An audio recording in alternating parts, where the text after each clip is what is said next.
Assalamualaikum warahmatullahi wabarakatuh. Nama saya Aditya Nirwan dari kelas TI 18 pagi Stekom Seruan. Pada kesempatan ini, saya akan mempresentasikan tugas saya yang berjudul Audit Software. Setelah menyelesaikan bab ini, kita akan memahami utilitas audit software, audit sistem manajemen, audit software, dan penyelesaian masalah menurut standar ISO 12207, proses audit software yang direkomendasikan oleh standar IEEE 1028, lalu penilaian jenis audit yang direkomendasikan oleh CMMI, kemudian proses perbaikan dan pencegahan, yang terakhir yaitu bagian audit dari software Quality Assurance Plan yang direkomendasikan oleh standar IEEE 730. Yang pertama, mulai dari pendahuluan. Audit merupakan salah satu jenis tinjauan paling formal. Berbagai jenis sertifikat kesesuaian menanggapi kebutuhan yang berbeda, seperti kebutuhan organisasi yang mengembangkan produk perangkat lunak atau kebutuhan klien dari pemasok produk perangkat lunak.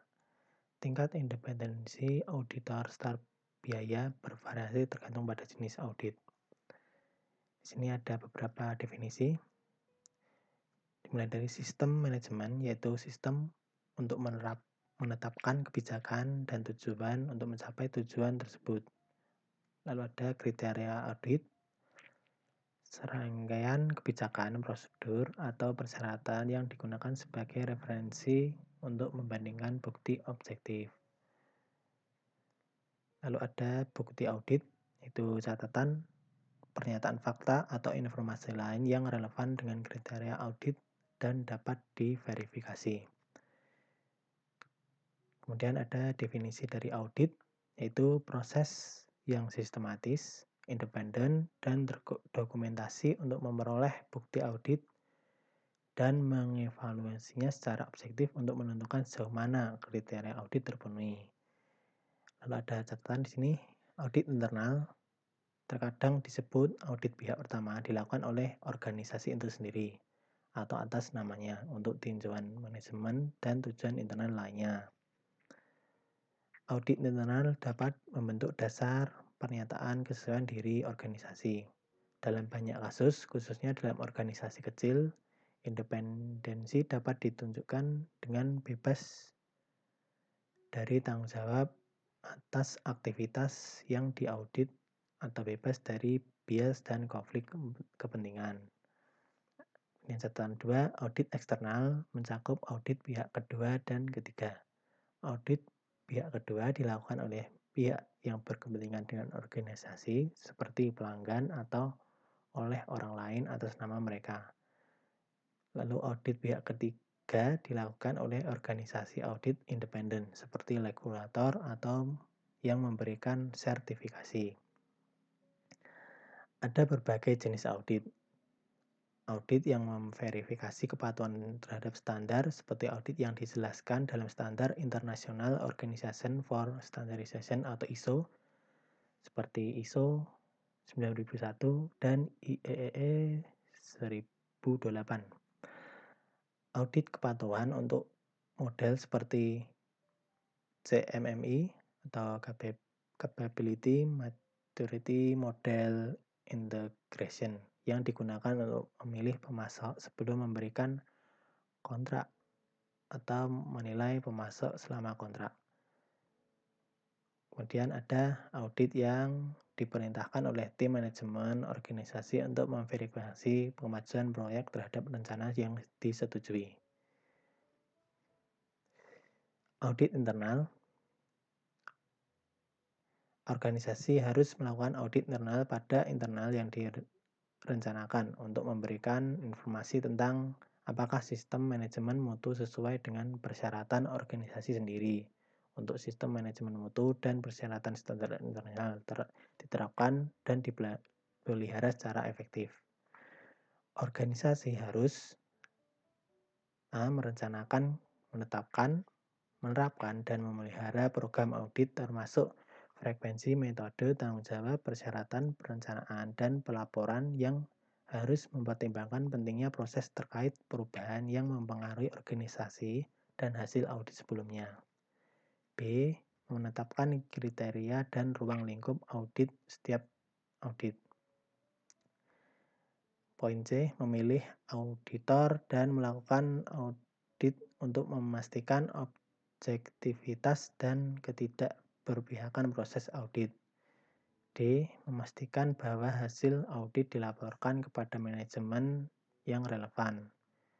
Selanjutnya mengambil koreksi dan tindakan korektif yang tepat tanpa penundaan yang tidak semestinya. Terakhir F. Menyimpan informasi terdokumentasi sebagai bukti pelaksanaan program audit dan hasil audit. Lalu ada audit kualitas, yaitu proses terstruktur dan independen untuk menentukan apakah aktivitas proyek sesuai dengan kebijakan, proses, dan prosedur organisasi dan proyek.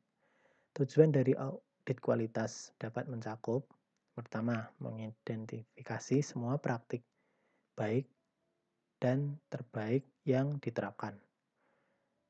Kedua, mengidentifikasi semua ketidaksesuaian, kesenjangan, dan kekurangan. Lalu berbagi praktik baik yang diperkenalkan atau diterapkan dalam proyek serupa di organisasi dan atau industri.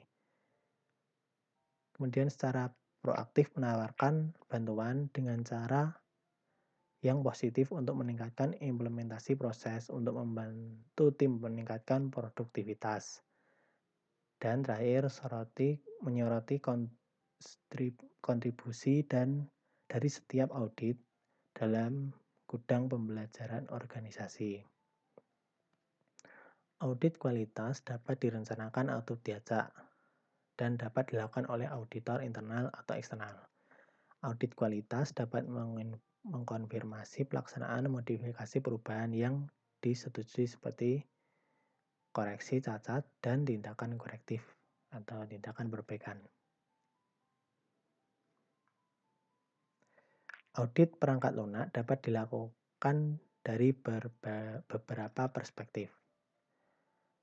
Seorang pencatat eksternal yang mengaudit sistem mutu untuk menilai kepatuhan terhadap sertifikasi ISO 9001.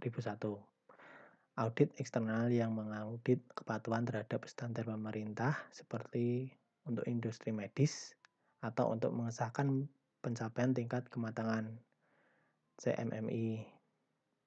Audit internal yang mengaudit proyek atau proses perangkat lunak untuk memastikan bahwa pengendalian internal memadai.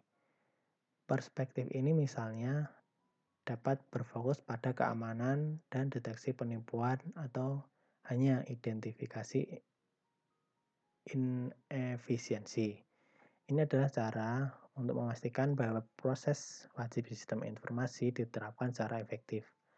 Audit ini juga dapat mempersiapkan organisasi untuk mematuhi undang-undang atau peraturan eksternal seperti Undang-Undang Sarbanes-Oxley tahun 2002. Software Quality Assurance yang mengaudit proyek dan proses atas nama manajemen untuk memastikan bahwa tim mengikuti proses siklus hidup yang diamanatkan. Perspektif ini terutama berkaitan dengan efektivitas dan peningkatan proses. Tim manajemen atau manajer proyek juga dapat meminta agar audit dilakukan untuk menentukan apakah aktivitas internal tertentu atau proyek yang ditugaskan ke media eksternal sesuai dengan spesifikasi kontrak dan klausul yang disepakati atau ditetapkan. Perspektif audit ini dilakukan pada waktu atau tonggak tertentu untuk memverifikasi apakah pekerjaan berjalan sesuai rencana. Terakhir, penunjukan profesional seperti Dewan Insinyur Profesional California dapat memutuskan untuk mengaudit seorang profesional untuk menentukan apakah pekerjaannya memenuhi komitmennya terhadap kode etik dan bahwa insinyur tersebut dengan benar menerapkan melalui layanannya perhatian untuk menjaga kehidupan, kesehatan, properti, kepentingan ekonomi, kepentingan umum, dan lingkungan.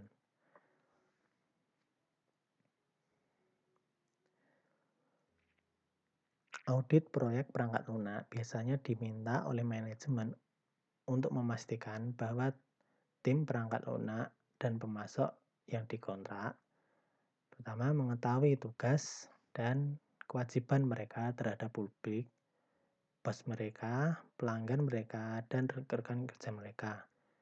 Lalu menggunakan proses, praktik, teknik, dan metode normal yang disarankan oleh perusahaan. Kemudian mengungkapkan segala kekurangan dan kekurangan dalam operasi sehari-hari dan mencoba mengidentifikasi tindakan korektif yang diperlukan. Didorong untuk mengembangkan rencana pelatihan pribadi untuk keterampilan profesional mereka. Dan terakhir dipantau selama pekerjaan mereka pada proyek-proyek profil tinggi perusahaan. Lanjut ke nomor 2 yaitu jenis-jenis audit. Yang pertama yaitu audit internal atau juga bisa disebut audit pihak pertama. Dapat berguna bagi pemasok perangkat lunak yang ingin memperoleh sertifikasi ISO 9001. Ini adalah pendekatan yang paling murah untuk mempersiapkan kesesuaian dengan standar internasional. ISO berikut ini menjelaskan persyaratan untuk pernyataan kesesuaian pemasok yang menunjukkan bahwa produk termasuk layanan, proses, sistem manajemen, individu, atau organisasi memenuhi persyaratan yang ditentukan yang berasal dari standar, model proses, undang-undang, atau peraturan. Formulir pernyataan kesesuaian pemasok harus mengidentifikasi penerbit pernyataan, subjek pernyataan, standar atau persyaratan tertentu, dan orang yang menandatangani pernyataan. Gambar di bawah ini diambil dari ISO berikut untuk menunjukkan contoh formulir pernyataan kesesuaian pemasok. Ini adalah contoh dari formulir pernyataan kesesuaian pemasok.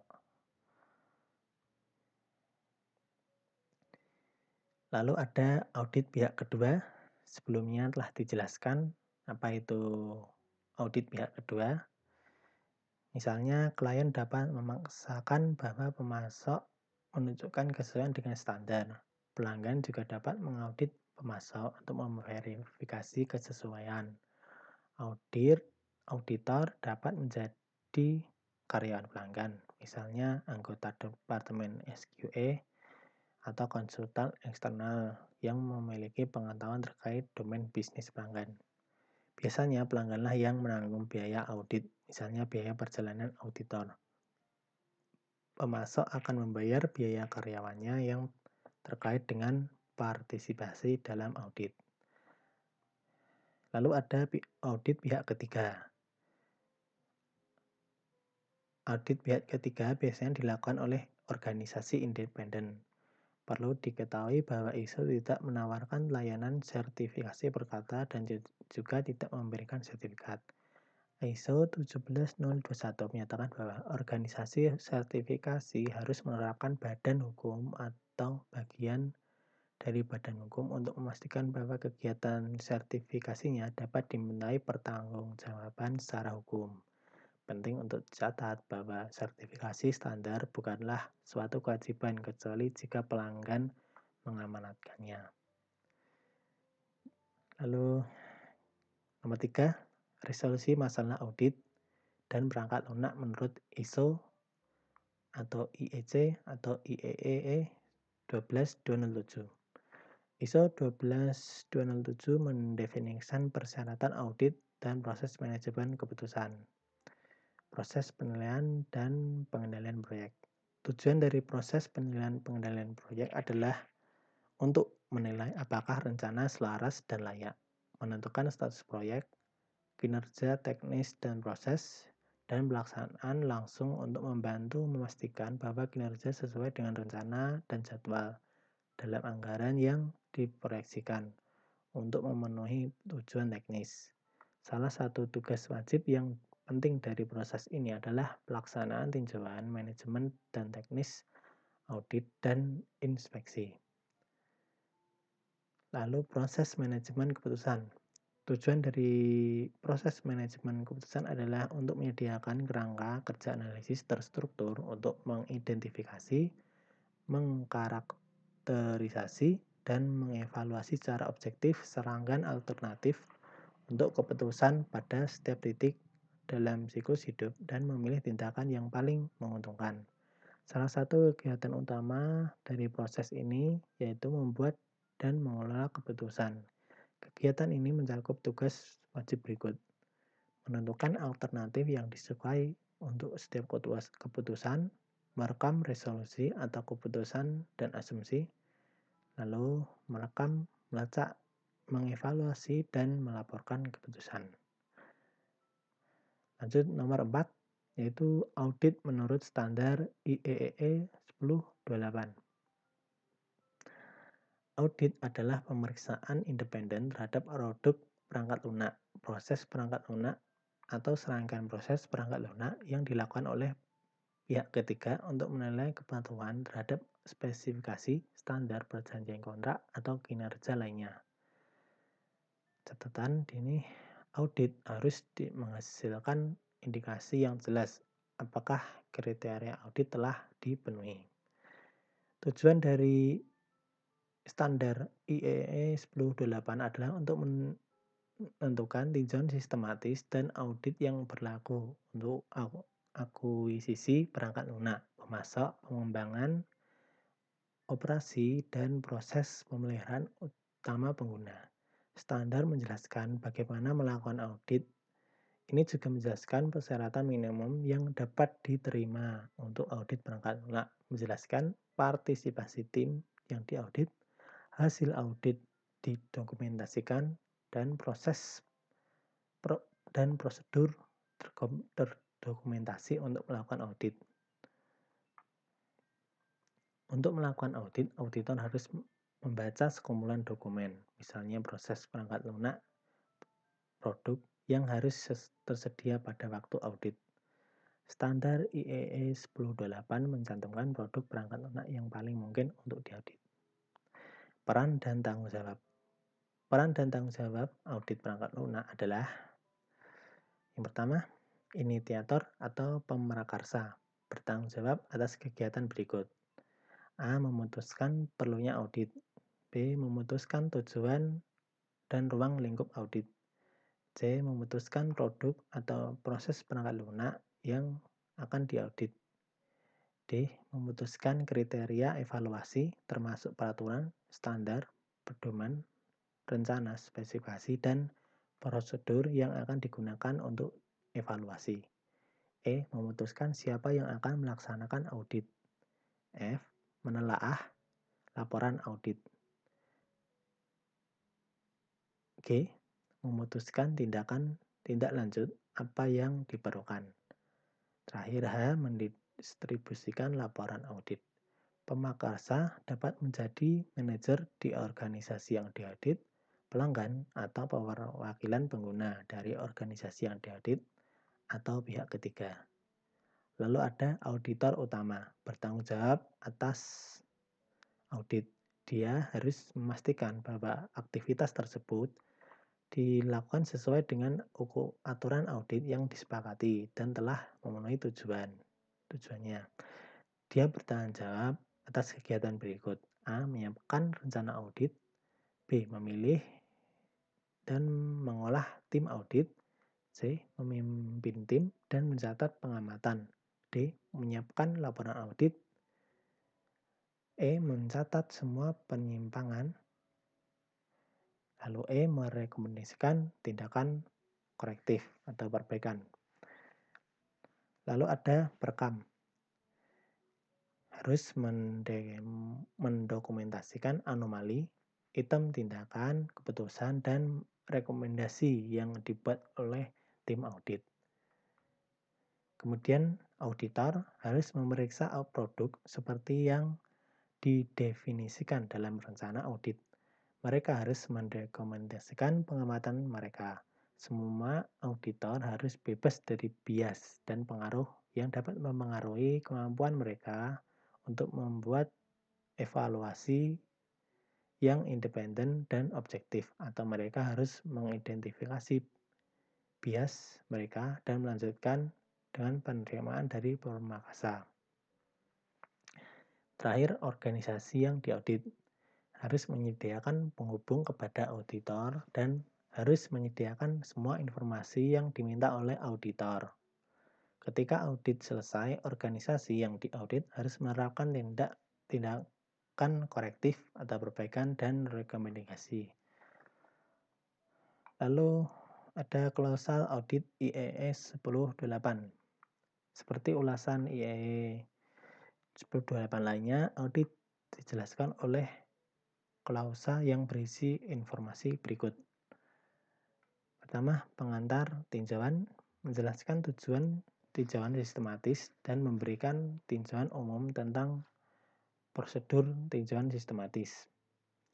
Tanggung jawab mendefinisikan peran dan tanggung jawab yang diperlukan untuk tinjauan sistematis. Kemudian input menjelaskan persyaratan masukan yang dibutuhkan oleh tinjauan sistematis. Lalu kriteria masuk menjelaskan kriteria yang harus dipenuhi sebelum tinjauan sistematis dapat dimulai, termasuk yang berikut: otorisasi dan memulai acara. Lalu prosedur merinci prosedur untuk tinjauan sistematis, termasuk merencanakan tinjauan, gambaran umum tentang prosedur, persiapan, pemeriksaan atau evaluasi atau pencatatan hasil, dan pengerjaan ulang atau tindak lanjut. Kemudian kriteria keluar. Menjelaskan kriteria yang harus dipenuhi sebelum tinjauan sistematis dapat dianggap lengkap. Terakhir, output menjelaskan set minimum dari kiriman yang akan dihasilkan oleh tinjauan sistematis. Selanjutnya, audit dilakukan sesuai dengan IEE 1028.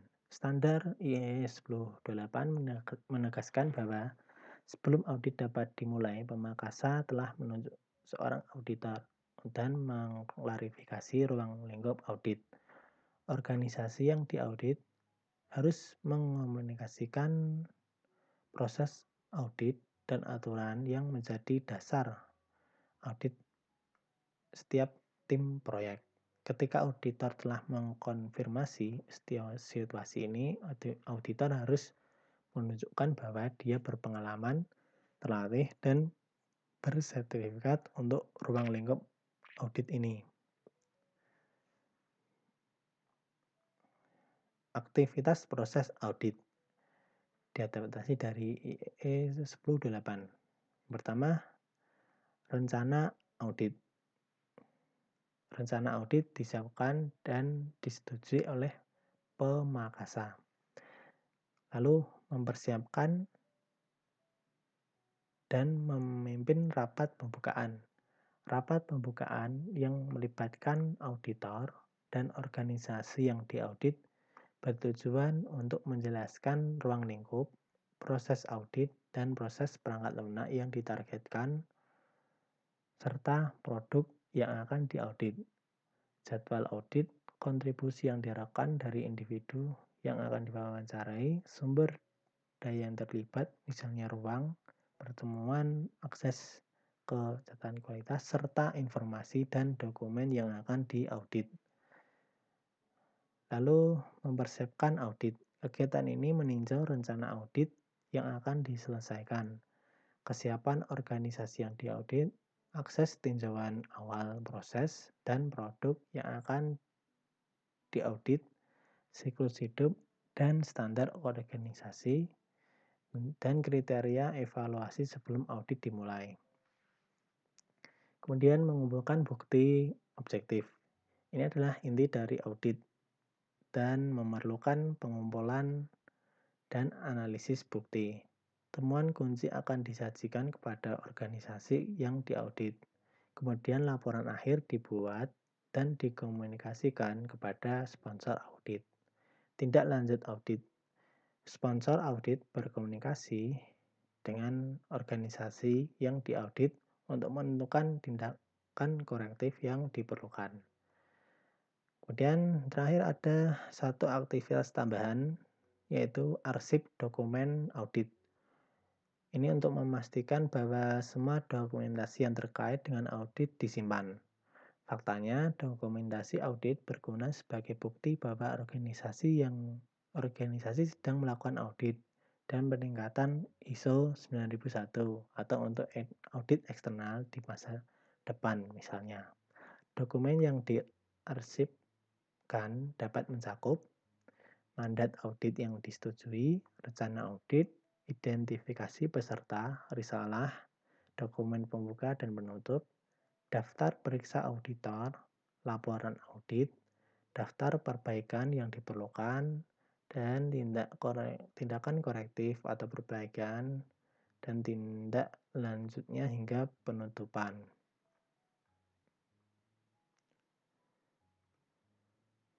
5. Proses audit dan standar ISO 9001. Standar ISO 9001 telah membuat audit sistem mutu menjadi populer. Belum pernah ada standar yang mendapat begitu banyak perhatian dan penerimaan di seluruh dunia. Pabrik produksi adalah pengadopsi awal standar ISO 9001. Mereka menyadari manfaat memiliki sertifikasi mutu independen sebagai keunggulan kompetitif. Popularitas ini tumbuh ketika pemasok mulai meminta sertifikasi sebelum memberikan kontrak. Meskipun ada peningkatan popularitas penggunaan ISO 9001 untuk organisasi produksi, tidak demikian halnya untuk organisasi layanan seperti pengembangan perangkat lunak. Organisasi-organisasi ini memiliki waktu yang lebih sulit untuk memisahkan produksi akhir dari proses siklus hidup pengembangan. IT memerlukan upaya tambahan untuk menafsirkan klausul ISO 9001 dalam konteks ini. Untuk memudahkan penggunaan ISO 9001 untuk industri jasa, termasuk industri perangkat lunak, telah dihasilkan panduan interpretasi. Untuk perangkat lunak, dua sumber populer untuk interpretasi itu pertama ISO IEC 90003 adalah panduan interpretasi untuk perangkat lunak untuk standar ISO 9001. Sehubungan dengan audit internal, ISO 90003 memberikan informasi berikut. Ketika organisasi pengembangan perangkat lunak merencanakan program pengembangan mereka, biasanya berkoordinasi dengan perencanaan audit ketika proyek dan sistem manajemen mutu dipilih. Perencanaan audit mencoba memilih proyek untuk mencakup semua proses siklus hidup pengembangan untuk setiap fase. Ini mungkin memerlukan audit proyek yang berbeda pada fase siklus hidup pengembangan yang berbeda, atau audit hanya satu proyek sepanjang evolusinya di seluruh fase siklus hidup. Ketika proyek yang ditargetkan mengubah jadwalnya, kalender audit internal juga harus ditinjau untuk menyesuaikan tanggal audit atau untuk memilih proyek lain. Yang kedua, materi interpretatif. Tahu panduan TIC IT versi 5.5, yaitu program sertifikasi yang memungkinkan beberapa standar IT dicakup oleh satu pengaturan sertifikasi yang dikembangkan untuk melatih dan mensertifikasi auditor sistem mutu perangkat lunak ISO 9001.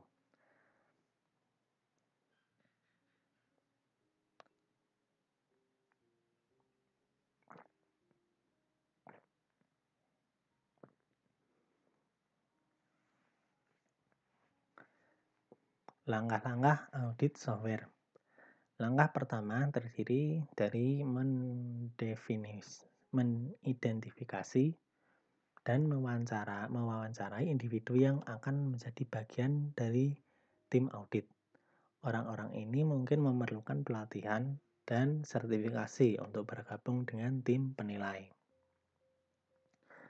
Langkah kedua, setelah tim berada di tempatnya, adalah melakukan kontak awal dengan organisasi yang diaudit, baik melalui rapat atau melalui kuesioner pendahuluan.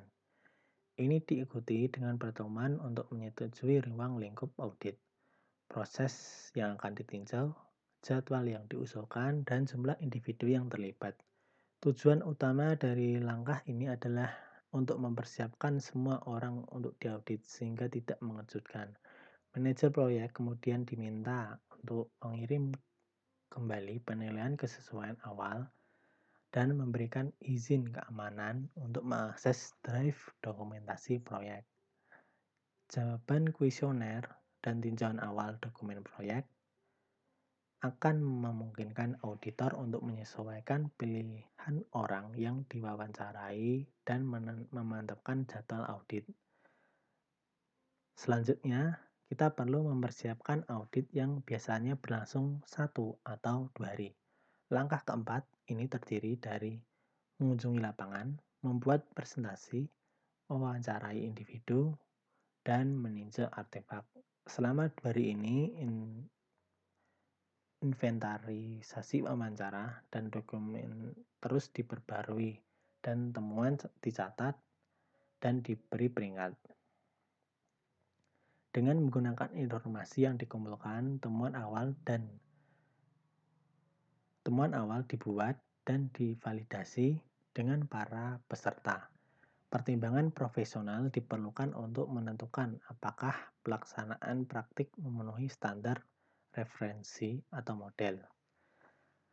Setelah temuan divalidasi dan diberi peringkat, laporan akhir dibuat. Ini membutuhkan waktu sekitar 10 hari. Itu dikirim ke daftar distribusi yang diidentifikasi sebelumnya dalam rencana audit. Langkah terakhir dan opsional adalah membantu tim mencapai kepatuhan jika diminta. Akhirnya, semua informasi audit dikemas dan diarsipkan untuk referensi di masa mendatang. Semua data kepatuhan juga dianalisis dan disimpan. Semua jenis audit harus mempublikasikan proses mereka dan membuatnya tersedia. Audit proses harus dilakukan secara teratur untuk 2 alasan utama. Pertama, untuk memastikan bahwa praktisi menggunakan proses organisasi, dan kedua, untuk menemukan kesalahan, kelalaian, atau kesalahpahaman dalam penerapan suatu proses. Audit proses juga digunakan untuk menilai tingkat penggunaan dan pemahaman praktisi. Audit menurut CMMI. Software Engineering Institute (SEI) telah mengembangkan metode penilaian untuk digunakan bersama dengan model prosesnya. Penilaian proses perangkat lunak dan evaluasi kemampuan perangkat lunak tersedia untuk digunakan. SCE digunakan untuk pemilihan pemasok memverifikasi bahwa klausul kontrak terpenuhi.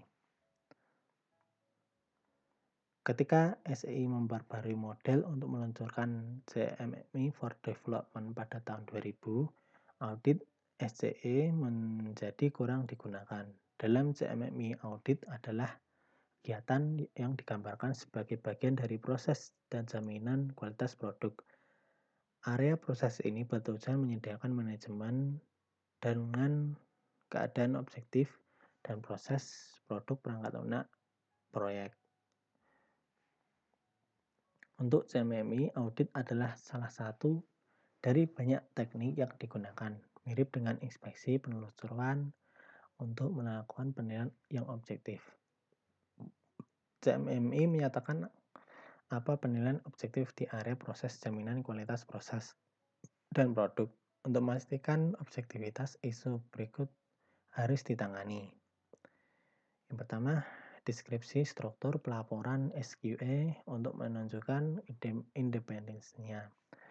Lalu menetapkan dan memelihara kriteria penilaian yang dimaksudkan dengan jelas. Apa yang dinilai, kapan atau bagaimana proses akan dinilai, bagaimana penilaian akan dilakukan, siapa yang harus terlibat dalam penilaian, apa produk dari suatu kegiatan yang akan dinilai, kapan dan bagaimana proses dari suatu kegiatan akan dinilai.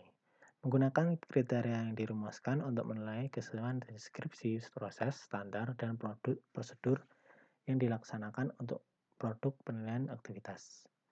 Metode penilaian SCAMPE.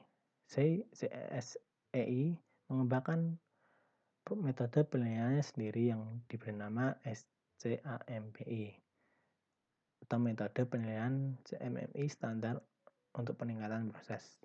Untuk mendukung implementasi model CMMI-nya, metode ini dapat digunakan untuk peningkatan proses Anda secara internal. Untuk pemilihan pemasok internal, eksternal, atau untuk pemantauan proses. Mengenai proses perbaikan, metode penilaian ini dapat digunakan untuk menetapkan dasar kekuatan dan kelemahan proses saat ini, menentukan tingkat kematangan proses saat ini, mengukur kemajuan sehubungan dengan proses penilaian proses terakhir, menghasilkan masukan untuk rencana perbaikan proses, mempersiapkan organisasi penilaian pelanggan, mengaudit proses siklus hidup.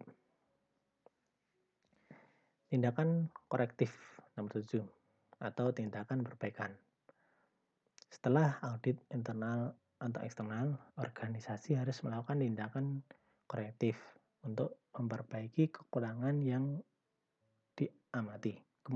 Dimungkinkan juga untuk menangani tindakan pencegahan, laporan insiden, dan keluhan pelanggan menggunakan proses tindakan korektif. Sini ada definisi tindakan korektif, yaitu tindakan untuk menghilangkan penyebab ketidaksesuaian untuk mencegah terulang kembali. Catatan, mungkin ada lebih dari satu penyebab ketidaksesuaian. Tindakan korektif dilakukan untuk mencegah terulangnya kembali, sedangkan tindakan pencegahan diambil untuk mencegah kejadian. Aksi pencegahan adalah kegiatan yang disengaja yang memastikan kinerja masa depan pekerjaan proyek selaras dengan rencana manajemen proyek. Tindakan korektif bertujuan untuk menghilangkan potensi penyebab ketidaksesuaian catat atau kejadian buruk lainnya untuk mencegah terulangnya kembali. Meskipun memperbaiki masalah berfokus pada koreksi kasus yang sangat spesifik, tindakan korektif menghilangkan akar penyebab masalah. CMMI memiliki area proses bernama analisis dan resolusi kausal untuk mengidentifikasi dan menghilangkan akar penyebab. Tujuan dari proses ini adalah untuk mengidentifikasi penyebab hasil yang dipilih dan mengambil tindakan untuk meningkatkan kinerja proses. Proses tindakan korektif. Masalah yang dihadapi ketika mengembangkan sistem yang mencakup perangkat lunak atau yang terjadi selama operasinya dapat berasal dari catat pada perangkat lunak dalam proses pengembangan itu sendiri atau pada perangkat keras sistem. Untuk memfasilitasi identifikasi sumber masalah dan menerapkan tindakan korektif yang sesuai, diinginkan bahwa sistem terpusat dikembangkan untuk melacak masalah hingga resolusi dan untuk menentukan akar penyebabnya. Proses tindakan korektif dan pencegahan. Proses untuk menyelesaikan masalah perangkat lunak yang didefinisikan dalam rencana proyek atau proses terpisah yang didokumentasikan baik dalam rencana SQE atau rencana manajemen mutu organisasi. Ketidaksesuaian ditangani oleh tim proyek menggunakan proses tindakan korektif yang ditentukan yang dapat didokumentasikan dalam rencana proyek, rencana SQE, atau rencana manajemen mutu organisasi. Menanggapi ketidaksesuaian, tim proyek mengusulkan tindakan korektif. SQE meninjau setiap tindakan korektif yang diusulkan untuk menentukan apakah tindakan tersebut mengatasi ketidaksesuaian terkait. Jika tindakan korektif yang diusulkan tidak mengatasi ketidaksesuaian, SQA mengidentifikasi langkah-langkah efektivitas yang tepat yang menentukan apakah tindakan korektif yang diusulkan efektif dalam menyelesaikan ketidaksesuaian. Setelah tindakan korektif diimplementasikan, SQA mengevaluasi aktivitas terkait dan menentukan apakah tindakan korektif yang diterapkan efektif. Sebuah organisasi harus menerapkan proses tindakan korektif mengikuti pelaksanaan audit internal atau eksternal. Proses ini harus mencakup produk, perangkat lunak, perjanjian, dan rencana pengembangan perangkat lunak. Proses tindakan korektif dalam lingkaran tertutup dapat mencakup elemen-elemen berikut. Pertama, input, misalnya laporan audit, ketidakpatuhan, atau laporan masalah. Kegiatan, daftarkan ketidaksesuaian dalam alat pelacakan masalah yang digunakan oleh organisasi. Menganalisis dan memvalidasi masalah untuk memastikan bahwa sumber daya organisasi tidak terbuang. Mengklasifikasikan dan memprioritaskan isu masalah. Menganalisis masalah untuk melakukan analisis tren yang dapat diidentifikasi dan ditangani. Mengusulkan solusi untuk masalah tersebut, memecahkan masalah, dan memastikan bahwa resolusi tersebut tidak menyebabkan masalah lain. Atau jika masalah ketidakpatuhan tidak dapat diselesaikan dalam proyek, rujuk ke tingkat manajemen yang sesuai. Memverifikasi penyelesaian masalah, menginformasikan kepada pemangku kepentingan tentang penyelesaian masalah, arsipkan dokumentasi masalah, dan memperbarui informasi dalam alat pelacakan masalah. Terakhir, output, misalnya file resolusi versi perangkat lunak yang dikoreksi. Nomor 8 yaitu audit dan software quality assurance plan. Standar IEE 730 menuntut bahwa kegiatan SQA proyek perlu dikoordinasikan dengan audit dan proses siklus hidup lainnya yang diperlukan untuk memastikan kesesuaian dan kualitas proses dan produk. Ini membutuhkan SQA untuk memastikan bahwa masalah audit telah dijelaskan dengan baik kepada tim proyek dan bahwa mereka mengaudit aktivitas pengembangan perangkat lunak secara berkala untuk menemukan konsistensi dengan proses siklus hidup perangkat lunak yang ditentukan. Agar ini terjadi, proses organisasi harus dipublikasikan ke organisasi terlebih dahulu. Ini juga menetapkan bahwa SQA independen dari tim proyek, mengaudit proyek secara berkala untuk menentukan kesesuaian dengan rencana proyek yang ditentukan dan menilai kebutuhan keterampilan dan pengetahuan proyek dan membandingkannya dengan keterampilan dan pengetahuan staf organisasi untuk mengidentifikasi kesenjangan apapun.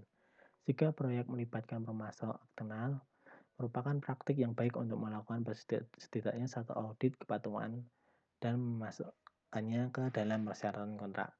Untuk kegiatan audit proyek, standar IEE 730 meminta agar tim proyek siap menjawab pertanyaan berikut. 1. Yang pertama, apakah subkontraktor atau pemasok eksternal diwajibkan oleh kontrak? Jika ya, apakah tinjauan dan audit berskala telah dilakukan untuk menentukan apakah produk perangkat lunak sepenuhnya memenuhi persyaratan kontrak? Lalu, apakah ada masalah diangkat sebagai bagian dari audit pemasok ini telah ditinjau dan dinilai dampaknya? Dan apakah rencana tindakan korektif telah dikembangkan untuk setiap ketidaksesuaian yang diidentifikasi selama audit pemasok? Lalu, apakah ketidaksesuaian proyek telah dicatat dan diselesaikan dengan tepat? Terakhir, apakah rencana tindakan korektif proyek telah ditetapkan untuk item yang tidak memenuhi persyaratan sistem? Untuk software quality assurance, pertanyaan berikut harus dijawab untuk setiap proyek yang diidentifikasi dalam rencana audit organisasi. Pertama, apakah strategi audit yang tepat dan efektif telah dikembangkan untuk proyek tersebut? Lalu apakah strategi audit yang tepat dan efektif telah diterapkan untuk proyek tersebut? Apakah kepatuhan produk, layanan, atau proses kerja perangkat lunak yang dipilih dengan persyaratan rencana dan perjanjian telah sesuai dengan strategi audit? Lalu apakah audit dilakukan oleh pihak independen yang tepat? Apakah hasil audit telah didokumentasikan? Apakah semua masalah yang terdeteksi selama audit telah didokumentasikan sebagai ketidaksesuaian? Apakah semua ketidaksesuaian telah dipertimbangkan untuk tindakan korektif? Lalu, apakah semua tindakan korektif yang diterapkan terbukti efektif sebagaimana ditentukan oleh langkah-langkah efektivitas? Terakhir, apakah pembenaran yang tepat telah diberikan untuk setiap ketidaksesuaian yang tidak memerlukan tindakan korektif? Nomor 9, yang terakhir yaitu faktor keberhasilan. Berikut faktor-faktor yang mempengaruhi kualitas sehubungan dengan audit software. Faktor-faktor yang mendukung kualitas perangkat lunak. A. Sebuah organisasi menempatkan kualitas sebelum jadwal dan anggaran. B. Proses audit publik dan terdokumentasi. C. Pelatihan personel sebelumnya mengenai audit. D. Auditor yang terlatih dan bersertifikat. E. Pendekatan audit profesional untuk perbaikan jangka panjang. F. Sebuah organisasi yang bertindak berdasarkan rekomendasi audit. G. Sumber daya yang tersedia untuk melakukan tindakan korektif. Faktor-faktor yang dapat mempengaruhi kualitas perangkat lunak. Yang pertama, audit kejutan dalam proyek yang sudah bermasalah. Kedua, aturan audit yang tidak jelas dan tidak dipikirkan atau dipahami oleh siapapun. Tiga, audit digunakan untuk keuntungan pribadi dan politik. Lalu, proses siklus pengembangan yang tidak jelas dan staf yang tidak terlatih. E. Manajemen yang melalui keputusan dan pernyataan mereka mengirimkan pesan bahwa pekerjaan mengirimkan yang sebenarnya harus dilakukan dan bahwa kami akan mengulangi rekomendasi audit ketika kami punya waktu. F.